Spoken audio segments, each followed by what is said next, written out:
में।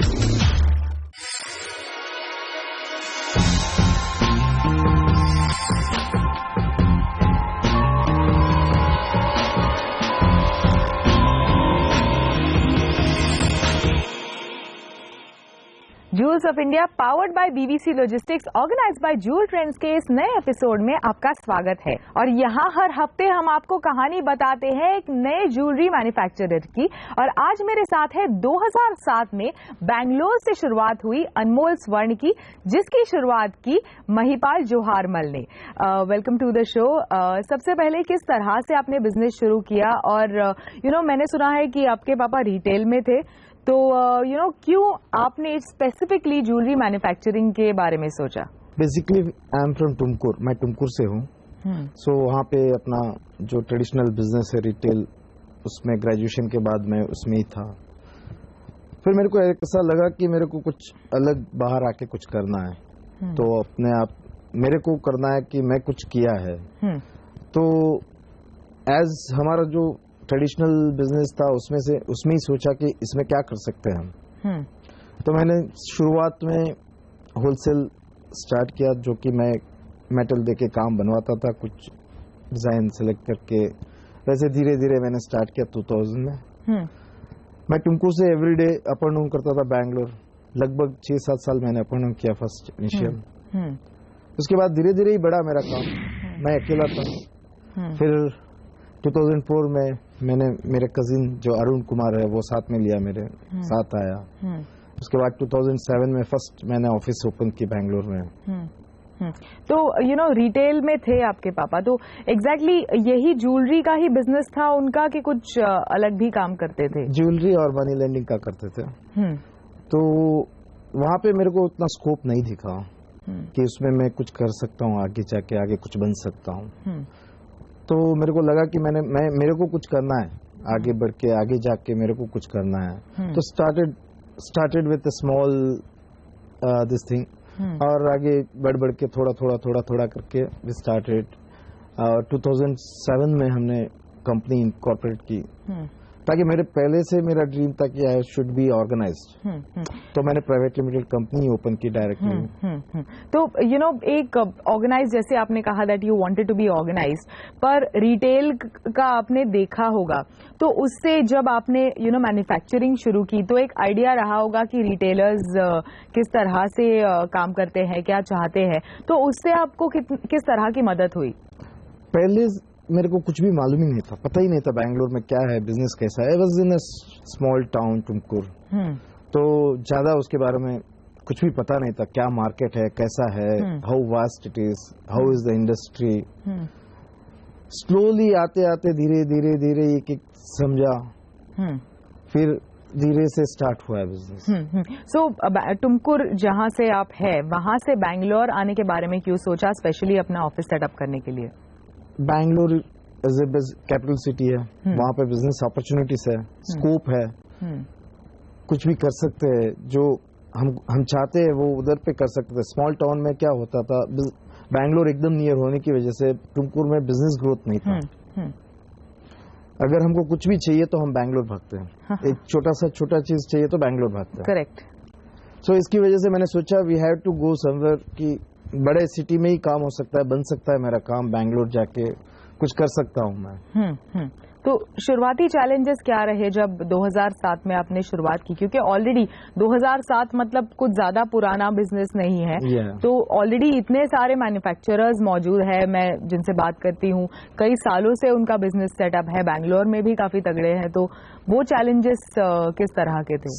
मैं जब आया I was totally blank, I was not knowing anything, क्या हो रहा है, क्या मार्केट है, मेरे को क्या करना है। आई वॉज जस्ट स्टार्टेड कि कुछ करना है मेरे को, कुछ हो सकता है।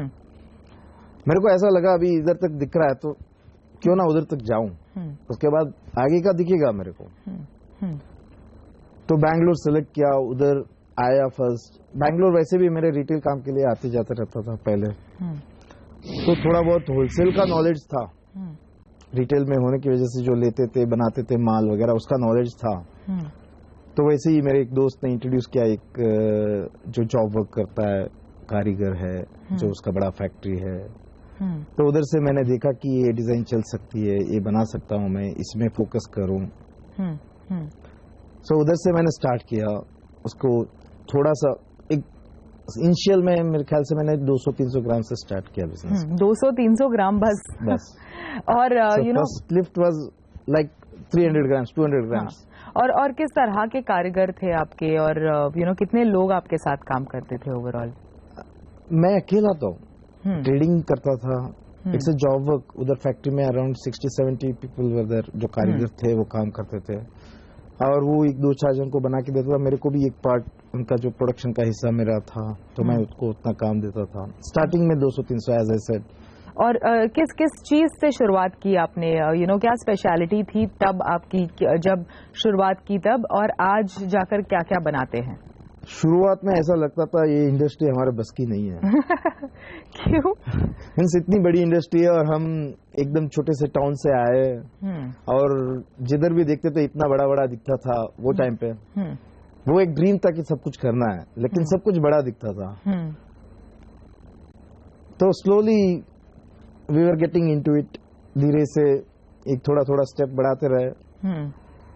उसके बीच में एक हादसा भी हुआ, ताकि मैं जब तुमकुर बैंगलोर अप डाउन कर रहा था, माल बना के तुमकुर लेके आ रहा था, तो वो टाइम पे मेरा जो बैग था वो चोरी हो गया बस में। Oh my God.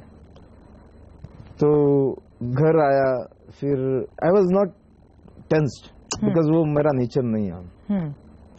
So I was school com. रात के 12 बजे कितने का सामान गया? Around 300 grams. That was my capital was 200-300 grams. तो वही जो जितना कैपिटल था उतना ही सामान गया? हाँ, बस उतना ही था। लगभग थोड़ा बहुत वो जॉब वर्कर बना के देता था, वो अराउंड 500 ग्राम्स समझो वो टाइम पे। 500-600 ग्राम्स टोटल रहेगा। ये हादसा हुआ है करीबन 2005 में, 2004 में। तो उस लॉस के साथ किस तरह से डील? लॉस नहीं हुआ। इससे ग्रेस व्हाट आई गॉट कि अनएक्सपेक्टेडली सब कुछ मिल जाता है। बोलते लोग, जो जिसके पीछे हम नहीं भागते वो ऑटोमेटिकली मिल जाता है। तो मैं घर आया, I was not depressed, I was totally okay, देखेंगे क्या होगा। सो इमीडिएटली एक आधा घंटे में ही मेरा फोन आया। मैंने कजिन को फोन किया कि ऐसा हुआ है, तो उसने उधर जो हमारे मार्केट में जो वॉचमैन वगैरह रहता है उनको बोल के रखा कि ऐसा हुआ है, कोई आया तो ध्यान रखना। सो इट हैपेंड लाइक कि वो चोरी का माल मेरे दुकान, जो रिटेल के दुकान के सामने ही वो पकड़ लिया उसको, वॉचमैन को। अरे वाह। मेरे दुकान के सामने ही उसको पकड़ा। मैं घर जाके खाना खा रहा था, मेरे कजिन का फोन आया कि कोई मिले तो आके पहचान। Within hour everything happened. So it's a grace, और मेरा ब्लेसिंग है कि नहीं तो मेरे को लगता है मेरा बिजनेस ही स्टॉप हो जाता कि ये रिस्की काम नहीं करना है, ये नहीं होना है। तो काफी इंटरेस्टिंग शुरुआत हुई मतलब आपकी। इसी नोट पर लेते हैं एक छोटा सा ब्रेक, आगे ये डिस्कशन जारी रहेगा, आप बने रहिए हमारे साथ।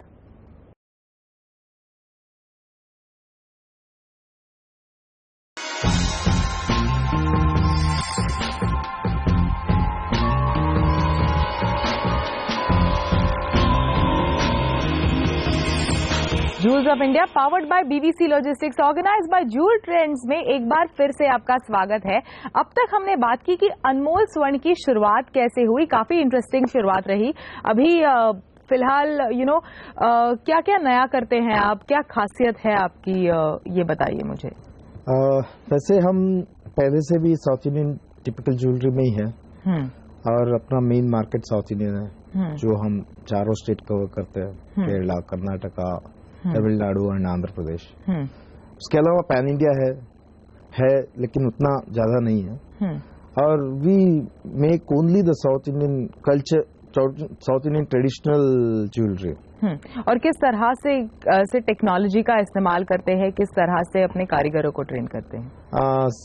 हमारा ज्यादातर काम होता है हैंडमेड बेस्ड, जो नक्शी का वर्क आता है, डाई को असेंबल करना। हम वैसे हर जगह से वी गेट द उधर की खासियत चीजें मंगाते हैं, जैसे कि डाई है, गुंडूस है, जो ज्वेलरी में लगनी चाहिए, और उसको असेंबल करते हैं। तो सिंस अलग अलग जगह से आप वो डाइज वगैरह लेकर आते हैं, एक साउथ इंडियन स्पेशलिटी है आपकी, साउथ के मार्केट पे आप फैल चुके हैं अच्छे से, 4 स्टेट्स में आप मौजूद है। तो किस तरह से आप कंज्यूमर को समझकर रिटेलर के तरफ आप एक अच्छी सी डिजाइन या फिर नई सी डिजाइन लेकर जाते हैं? We have a designer team now, before it was not having. Now हमारे पास सब कुछ है कि जिसको जो काम करना चाहिए वो। किस तरह की टीम है? उस टीम के बारे में मुझे डिजाइनिंग टीम जो करती है वो हर जगह देखती है कि क्या चाहिए, कस्टमर का रिक्वायरमेंट क्या है, हमारे साउथ के हिसाब से क्या बनाना चाहिए। और हम मल्टी मैच करते हैं, जैसे कि बॉम्बे का प्रोडक्ट है उसको साउथ में कन्वर्ट करते हैं, जैसे कलकत्ता का है उसको साउथ के टिपिकल स्टाइल में कन्वर्ट करते हैं, जो साउथ का टेस्ट देते हैं उसको। जो बॉम्बे से बनता है उसको साउथ का टेस्ट में कन्वर्ट करते हैं, उसका टेस्ट साउथ का टेस्ट देते हैं। और किस तरह से रिटेलर्स के साथ आप डील करते हैं, उनके साथ कांटेक्ट करते हैं? रिटेलर्स, हम लोग रिटेलर्स एग्जीबिशन में मिलते हैं, ज्यादातर एग्जीबिशंस में मिलते हैं और डायरेक्टली कांटेक्ट भी है। सो धीरे धीरे करके इवन हमारे बहुत छोटा क्लाइंटल बेस है। तो किस तरह के क्लाइंट्स हैं, और मतलब एग्जीबिशंस वगैरह में भी आप पार्टिसिपेट करते होंगे, तो इसके अलावा किस तरह से अपने कंपनी को प्रमोट करते हैं? Exhibition participation is A only for branding. हम बिजनेस के लिए ज्यादा तो नहीं आते। आज बिजनेस हुआ नहीं हुआ वो इम्पोर्टेंट नहीं है। यहाँ पे जब आते हैं तो सबसे डायरेक्ट मुलाकात होती है, ओनर्स है, मैनेजर्स है, परचेज मैनेजर्स है, सेल्स टीम है। उनका जो क्या चाहिए, क्या रिक्वायरमेंट है, हमारी कंपनी का कैसे चल रहा है, उनसे फीडबैक मिलता है। यहाँ पर डायरेक्ट फीडबैक मिलता है। यूजुअली हम लोग जाते नहीं है, सेल टीम सेल का काम करती है, तो यहाँ पे एक प्लेटफॉर्म है जहाँ हम मिलते हैं। आज के टाइम में कौन सी आपकी सबसे स्पेशलिटी है ज्वेलरी की बात करें तो? पूरा वेडिंग सेट, हम पूरा वेडिंग सेट बनाते हैं, क्योंकि उसमें पूरा लॉन्ग हार, शॉर्ट, वेस्ट बेल्ट, बाजूबंद, एवरीथिंग, बैंगल, जो भी एक लेडीज के लिए जो भी चाहिए वो सब पूरा हम कॉन्सेप्ट में डेवलप करते हैं। ज्यादातर ब्राइडल ज्वेलरी पे ध्यान देते हैं, जो मिक्स एंड मैच एक पूरा एक ही सेट बन जाता है, जैसे झुमका, हारम, नेकलेस, बाजूबंद, वेस्ट बेल्ट। वेडिंग सेट्स बनाते हैं आप, तो प्रेफरेंसेस चेंज हो रहे हैं जिस तरह की शादियां हो रही है, तो उस हिसाब से आप अपने आप को किस तरह से बदल रहे हैं, इनोवेट कर रहे हैं? एक डिजाइनर का पार्ट है, हम लोग फीडबैक देते हैं डिजाइनर को, डिजाइनर खुद भी हर जगह जाते हैं, हर एग्जीबिशन, रिटेल शॉप में क्या चल रहा है वो मार्केट का खबर रखते हैं। और हमारे को भी फीडबैक मिलता है हर सेल टीम से कि ये चल रहा है, ये नहीं चल रहा है, ये जा रहा है, ये मूवमेंट है, जो कस्टमर ने क्या फीडबैक दिया है, किधर गलती आ रही है, तो उसको सब एक डेटा में कन्वर्ट करके हम माल को बनाते हैं, उसका पूरा ध्यान रखते हैं। Quality is our preference. और 2007 से आज तक क्या क्या, भले ही बस 8 ही साल का डिफरेंस है, 8 से 9 साल का डिफरेंस है, लेकिन तब से लेके आज तक क्या क्या बदला है मार्केट में, जिसकी वजह से आपके बिजनेस पर इम्पैक्ट हुआ है? 2007 में मैंने कंपनी इनकॉर्पोरेट की, वो टाइम पे मैं और मेरा कजिन, ये 2 ही जन थे। एक्चुअली वी 2 जन ही कर रहे थे। 2010 में we employed more people in sale team. उसके बाद का चेंजेस जो है, हमारा बिजनेस धीरे धीरे बढ़ते गया। वी वर नेवर फील के हमारा बिजनेस स्लो डाउन कभी हुआ है 2007 के बाद। Every time we had a growth of around 30, 40, 50% in the sales every year.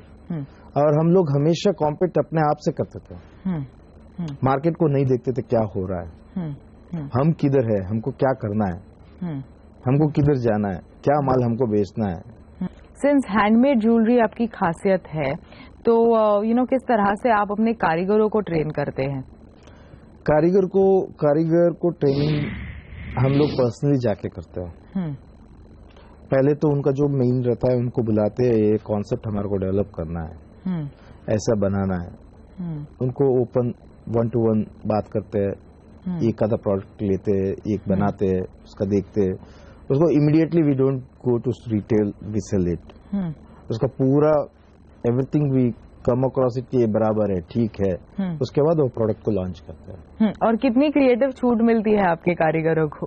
हम लोग बोलते हैं कि तुम 10 चीज बना रहे हो, तो 90% हमको जो चाहिए आना है, 10% is left to you, you can give your creativity. वो हिसाब से हम ऑर्डर प्लेस करते हैं। और ये पहले से भी कंपनी का ऐसे ही रूल रहा है कि ऐसे ही करना है। 90% हम जो चाहते बनना है, 10% जो भी 100 पीस आया तो 10 पीस उनका चॉइस कराएगा। और इसकी वजह से किस तरह से आपकी डिजाइन ज्यादा उभर कर सामने आई है? सबका सपोर्ट है, कारीगर का सपोर्ट है, हम जो बोलते हैं वो करके दिखा रहे हैं। It's a team work. और मैं आई एम वेरी ग्रेटफुल कि मेरे को अच्छा टीम मिला। इवन कारीगर्स, आवर सेल टीम, आवर सब पूरा Anmol team I can say supportive है, तो सब कुछ बन सकता है। ऑलराइट, इसी नोट पर लेते हैं एक छोटा सा ब्रेक। आगे ये डिस्कशन जारी रहेगा, आप बने रहिए हमारे साथ।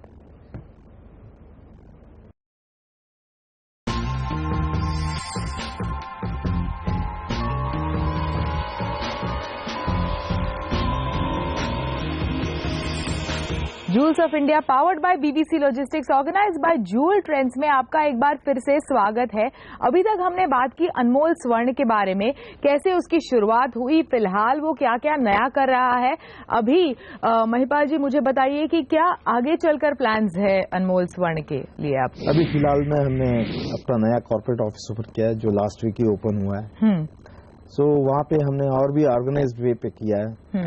और within short we are coming soon at Chennai and Hyderabad. वहाँ पे अपना सेल्स ऑफिस ओपन कर रहे हैं।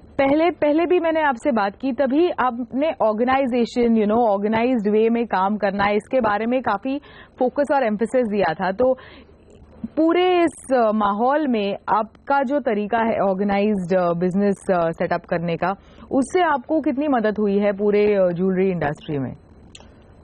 उससे अभी ऑर्गेनाइज वे में जब भी जाते हैं तो हर चीज का रिजल्ट मिलता है, दिखता है सामने कि ये प्रॉपर हो रहा है।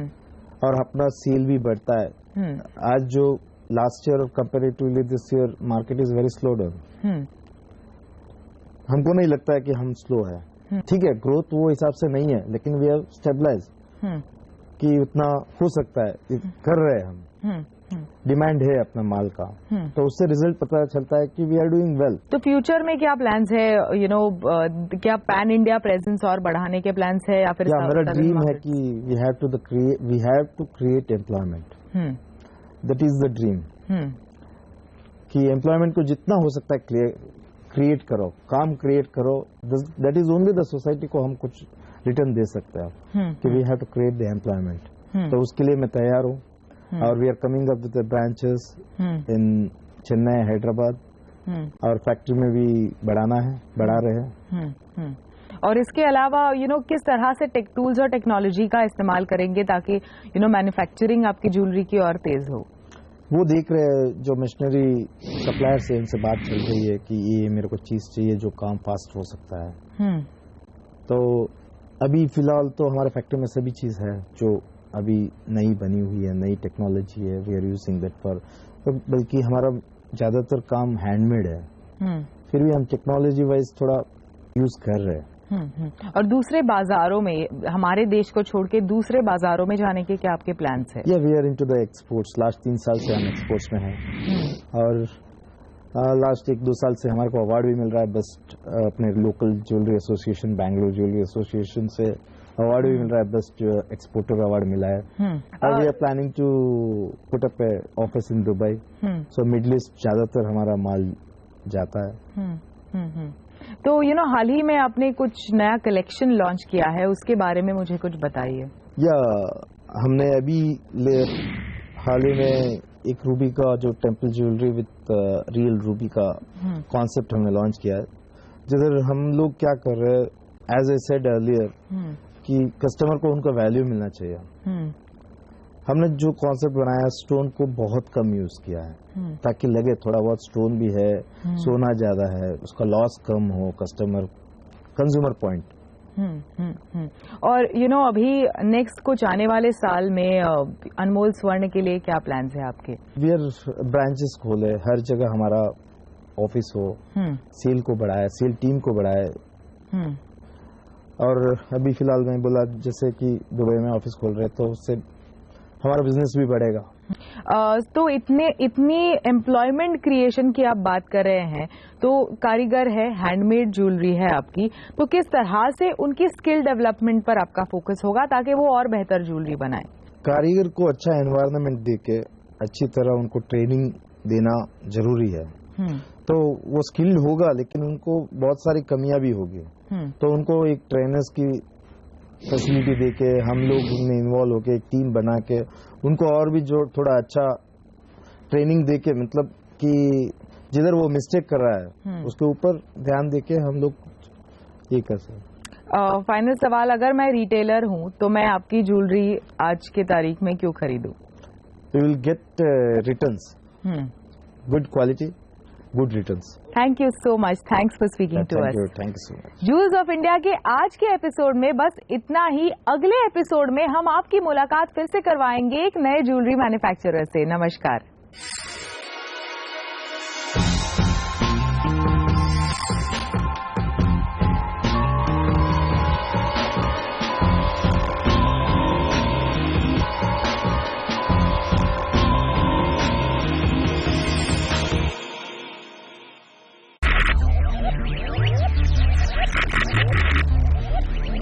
Focus, ideate, innovate, enable.